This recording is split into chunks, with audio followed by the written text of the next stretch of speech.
All right, well, welcome back, everybody. So a very common question that I get asked on the channel, and especially about this tractor, is what kind of gun mount do I have inside? So today we're going to discuss that. We're going to go over a new gun mount that I have, and we're going to explain why I'm actually going to keep both, and why this one isn't quite giving me what I'm looking for.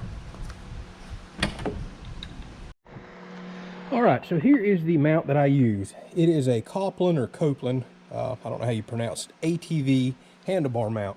You see it has a small notch out right there. It's designed to go over a handlebar, and it came with U-bolts to clamp it to the handlebar.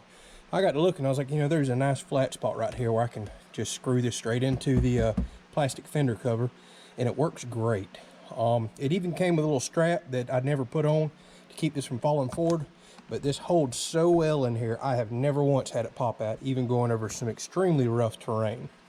Now the problem lies with the plastic location right here. As you can see, I have this as high up as I can possibly go, and there's no way I could have a rifle in here with a scope on it. It just would not work, which is kind of okay because this old rusty beat up gun is a perfect tractor gun. So since we're talking about guns real quick, this is another common question I get asked. My tractor gun that I carry, you can't even find these anymore, is an old single barrel 44 Magnum, and I really enjoy it for a couple reasons. One, it shoots plenty of a big enough slug to take care of any critters around here that could pose a problem. Coyotes, bobcats, or say a deer. The other thing I really like about it, we live in an area that has a lot of venomous snakes. So you can use these very large snake shots, what I call them, or rat shots for the 44. It works very well at dispatching those. Now, this video isn't about should we kill snakes or not. We have a tiny little dog that runs around here. All snakes I tend to leave alone, but the venomous ones that we get, especially up near our shop, they've got to go. So as you can see, that pops right out. This is adjustable to swing, and it just sits on the floor. It has worked very well like this for the last, I don't know, year and a half, 2 years. I've probably had this in here. All right, so what I settled on getting was called the Gun Grabber gun mount. And it's based on a recommendation by one of you viewers right here. So I thank y'all for that. So it looks like it holds the gun in very snugly right here. Almost too snug, I'm a little concerned. But let's face it, the last thing you want is a gun to fall out, hit an $800 piece of glass in here, or come pointing toward you. It uses two very heavy-duty locking suction cup mounts to go on the front glass, and then it's got a bottom boot or catch for the butt of the gun stock, so it kind of doesn't want to jump out on you. So it's pretty straightforward and simple. Had a lot of good reviews. I'll do my best to remember to put this in our Amazon store. The link will be down in the description of our video. So if you ever want to go purchase this, it'll already have it. It'll carry you straight to it. All right, so why I want another gun mount is because, one, as you can see, here it is, we're starting to have a big time coyote problem. We had them years ago when I first came on the property. I worked on that because we were finding dead deer everywhere, and they kind of went away. Now they're starting to come back. And it's kind of hard to shoot across these big long fields with 44 carbine. I can shoot about 100 yards very accurately with that. The bullet starts dropping a lot past that. So if I want to carry around my AR or my bolt action 223, etc., none of those guns fit in this mount. But the main reason I'm doing this gun mount is because I do YouTube a lot. And I have nowhere in here to put my tripod and camera that you're watching me on right now. So I would love to be able to snap my tripod right in this, still keep my other gun here, and not have both those things flop around in the tractor. But like I said, as of right now, with us having a pretty serious coyote problem, I'd like to have a scoped rifle in here. And, there may be some other reasons down the road I'd want that as well. So let's figure out if we can get these pieces to fit. I mean, this is a compact tractor. It's not a big, ag series, but I think we can make this work. All right, so if you happen to have one of these 3 or 4 series John Deeres, I'm pretty sure the cabs are the same.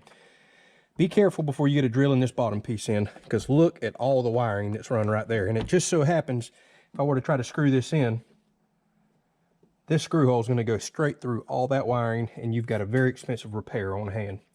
As far as up front, I'm going to have to put some spacers, probably just some nuts, I'm thinking right here, to screw this down. And I'm going to have to drill a hole through that very thick piece of metal right there. That looks like that should work just fine. Luckily, it fits just between the pedals. I don't see any interference there, and I don't think my boot is going to catch on the buttstock of the gun either, but that's something we'll test here shortly. So let's figure out how we're going to get some holes drilled and how we're going to support this both front and rear.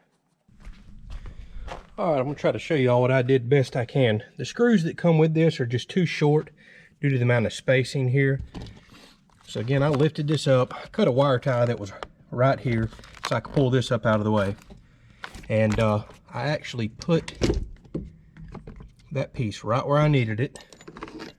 Took, you know, kind of an almost ice pick that I have, pushed down through the rubber floor, made sure I had the wire out of the way, actually pushed down and made a tiny mark on the metal, and then I was able to drill that out. The front was obviously very easy to do right there because I could see it. So I wound up using some of these big heavy duty self tappers, drilled the holes out first, and then, you know, kind of self tapped into it. That's pretty thick metal there, so it's definitely going to require some drilling. All right, it's just too tight in here to film all this while I did it, but all I did was just stacked some 3/8 nuts, 4 of them on top of each other, basically to make a spacer. So whenever I tighten this down, it just didn't want to fold over. Shot another one of those bolts through there, and now this is not going anywhere. The bottom is done. So I'm gonna clean the glass real quick to make sure I get a good bond, and we'll figure out right where we want to mount this.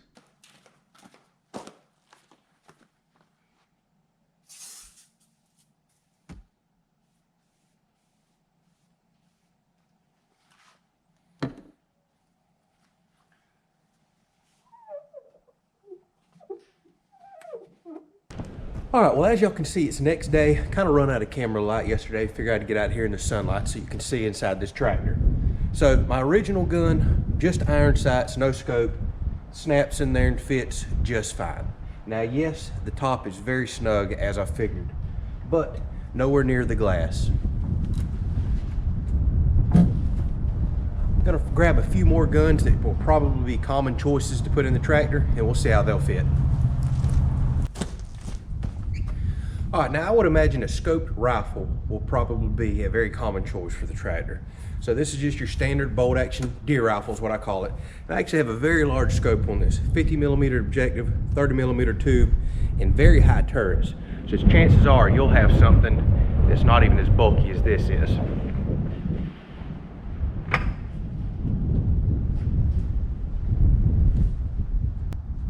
All right, let me show y'all something here.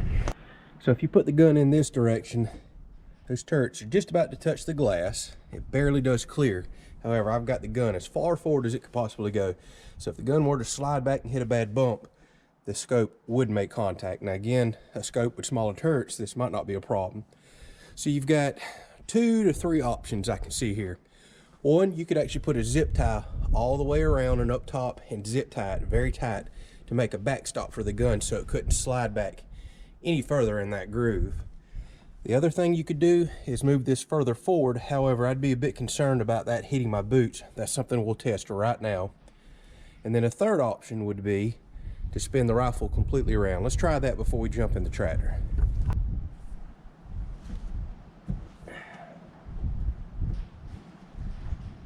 And the rifle does go in snug, but it's going in a little better than I was expecting. So I don't think I'll be trimming no rubber after all. All right, that looks like the way to do it. We'll get inside and make sure that we have clearance, but plenty of clearance for the barrel to glass up here. Now it doesn't matter what size scope you have on there. Plenty of clearance up front. So as you can see, the scope no longer matters when you go this direction right here. The only gun I could see that being a problem on if you flipped around would be something like if you toted an AR in here with a 30-round magazine. I could see that hitting. You could probably spin an AR around the other way, have the magazine come out in the vehicle, or put a 5-round mag in it, and I think you'd be fine for that type of a rifle as well. But plenty of clearance. I'm gonna hop up in here and make sure my knees don't get near it, and make sure my boots don't hit.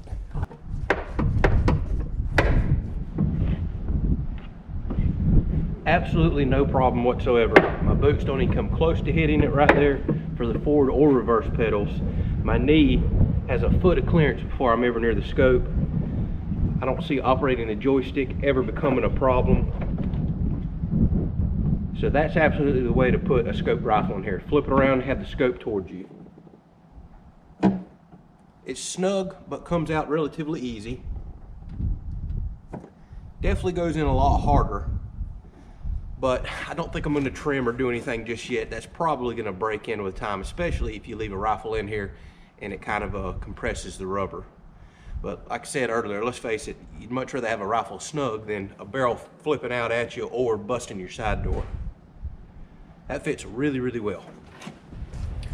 All right, another popular choice of gun to put in this and try may be something like a 12 gauge. So it's just a standard size automatic. We'll see if it'll fit in there. I do have a feeling that the barrel is going to be quite snug, being that it is 12 gauge profile going in that tight rubber, but let's see.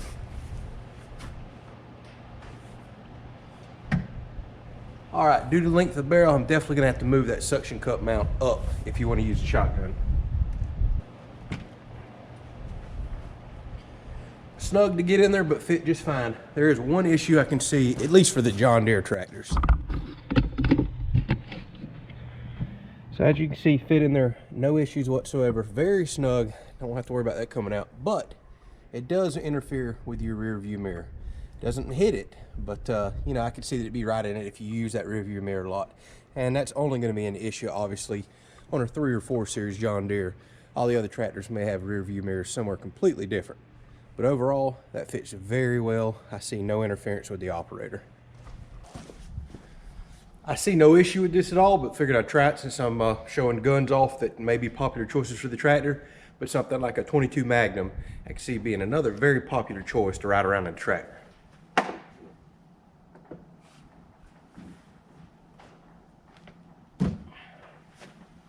Again, absolutely no problem. So if you were to put a gun like that in here, you could probably even put it this direction with a small scope. I don't see that being an issue. Or once again, spin it around. And I think you could fit just about any rifle that you want in there, with the exception, like I said, of an AR. If you put an AR in here with a red dot and clip, or excuse me, magazine that way, I don't see that being an issue at all. All right, last but not least, is something y'all could probably care less about, but just in case you're doing YouTube like me, this is one of the main reasons I got that gun grabber mount. One, again, for a scope rifle whenever I feel like it, but I'm always bouncing around in this tractor doing some recording, and kind of wanted a spot to put my tripod and mount. So I think it's going to work very well for that, and I can still put my other gun here whenever I don't want a scope rifle. So it gives me 2 different options, and again, still keeps it all out of the way, nothing on my boots, nothing impacting me. All right, well, hopefully you enjoyed that and found it informational and educational if you're shopping for a gun tractor mount.